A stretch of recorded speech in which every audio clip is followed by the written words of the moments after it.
Hi all, let's look at a very dramatic game, a very key game for yesterday's Millionaire Chess 2015. So very high stakes game. I think this game was for $100,000. Nakamura was facing Quang Liem. Quang Liem, for those who don't know, is a 24-year-old Vietnamese grandmaster. He became a filet master in 2003. In 2006 he became an IM. He became a GM in 2006 as well. Under 14 world champion in 2005. Asian Blitz champion in 2013. World Blitz chess champion in 2013. So a very, very dangerous opponent.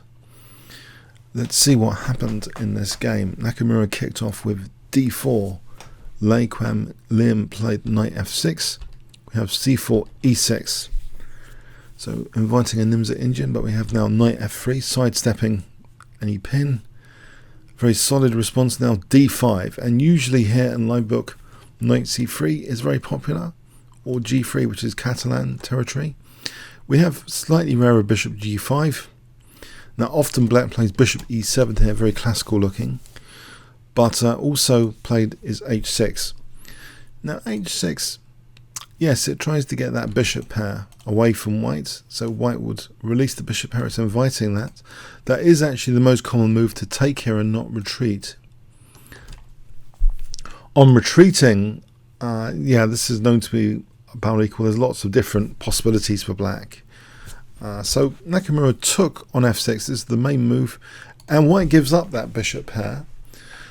Now there's a temporary inconvenience though. If black's going to castle kingside, the h7 square in this diagonal is a bit more sensitive than usual, unless this knight is coming to f6.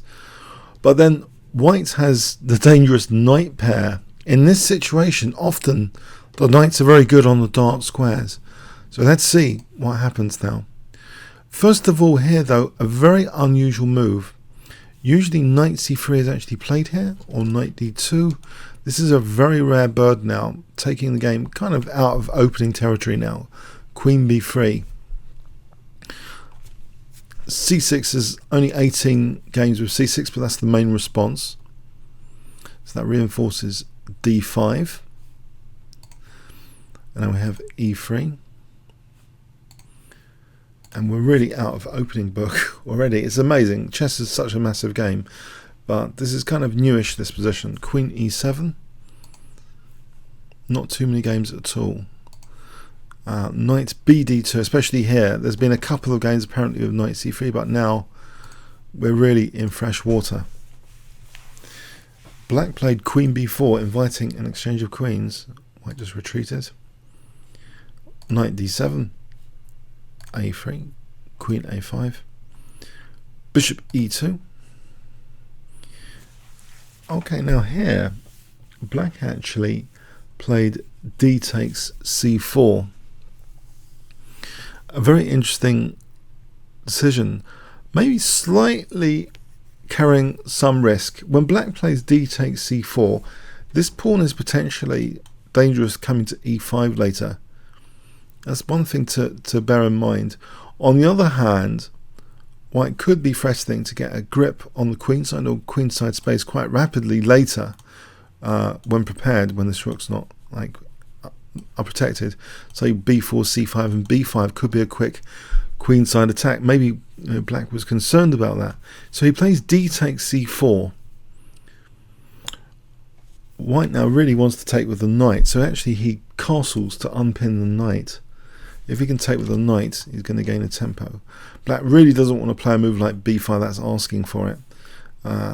Things like a4 are very dangerous. So bishop e7, we have knight takes c4 with tempo. The queen dare not play over here, it will just be a subject of tempo gain, like knight e5. So the queen just goes to c7. And we have b4 clamping down on black's c5, black castles. Rook ac1.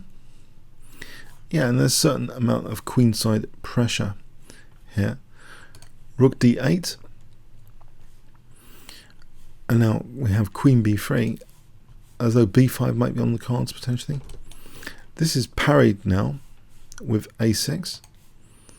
And now bishop d3 stepping onto this diagonal.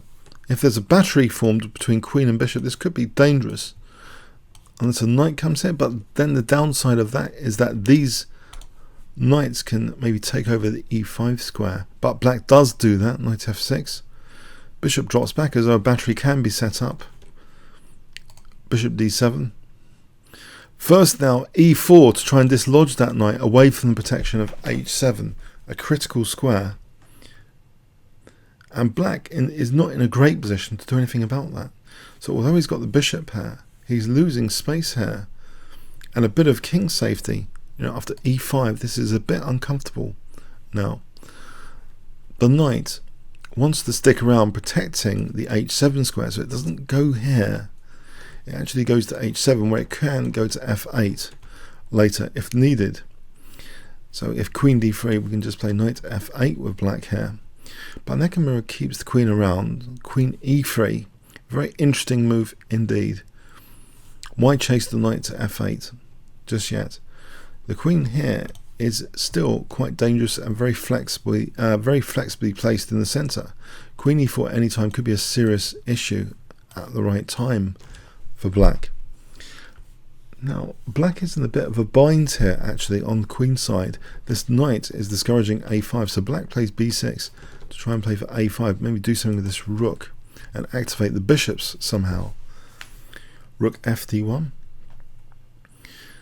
And this has actually got some venom behind it. It looks as though it's just pretty. The rooks look pretty as though they're not really doing anything. Well, it's not really threatening anything, surely. In the center, hasn't black got d5 sufficiently covered here? So black plays a5. But in fact, in this position,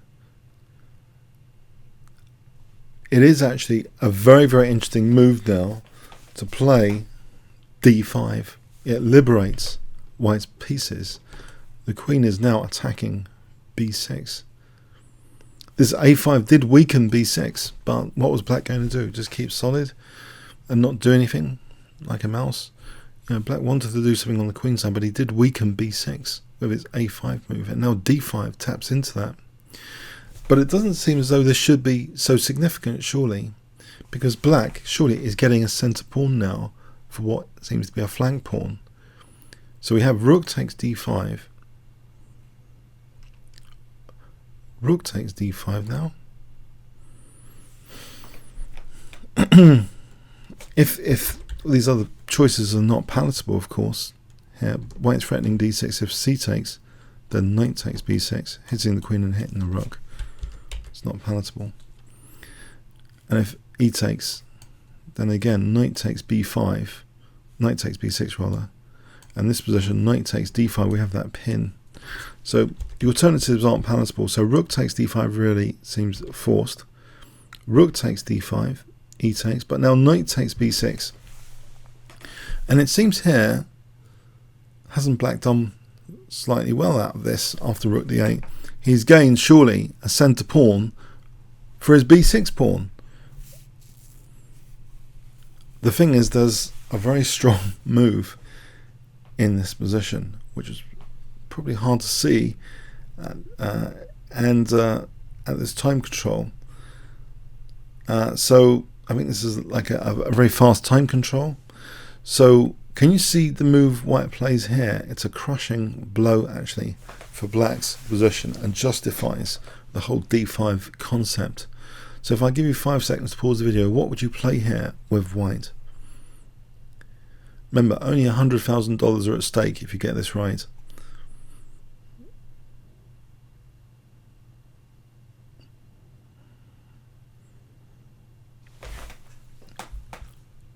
Okay, knight takes d5.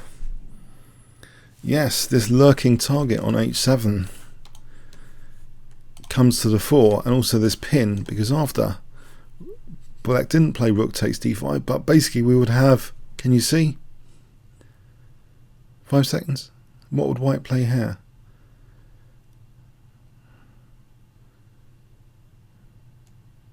Queen e4. For instance, I'm mating 2, taking an h8 if the rook moves. And if the rook doesn't move, if the knight moves, then we have queen takes d5. the pin. It's a killer tactic, basically. Knight takes d5. It's winning that important central pawn from black. Not only that, getting rid of black's bishop pair next. Not only that, after getting rid of black's bishop pair, winning a pawn on the queen side. So technically, even though these are doubled, technically white is now 2 pawns up.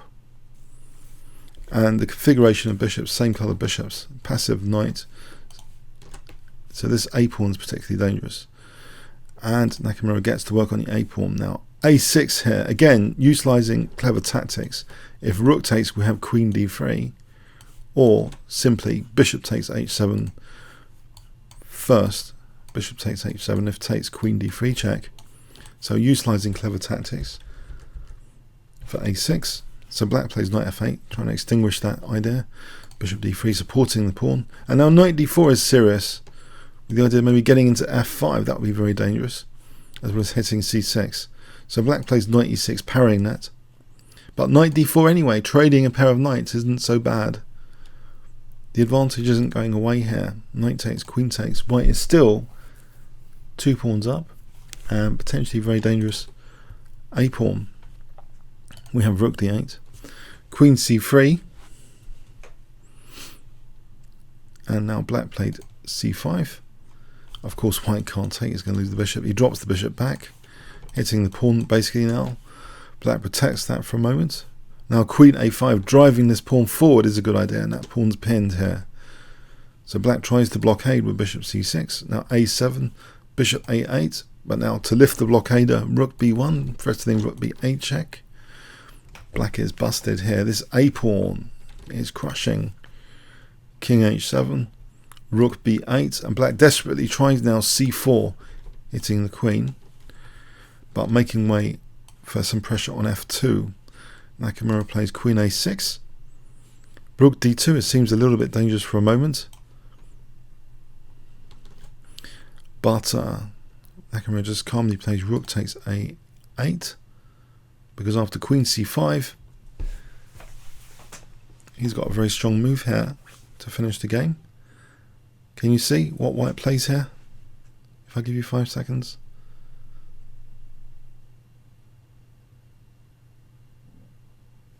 Okay, run with check. Check. So the king can't come out. So it takes. Check. And here black resigned on move 42. If black played king h7, then we can throw in this check first to create a weakness. This is the most elegant way.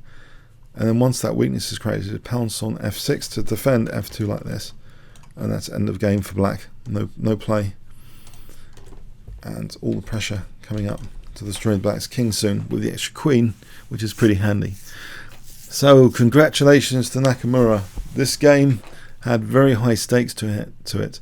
$100,000. He's the winner of this edition of the Millionaire Chess 2015. What a performance. What a fantastic game here to finish off. Okay, comments or questions on YouTube. Thanks very much.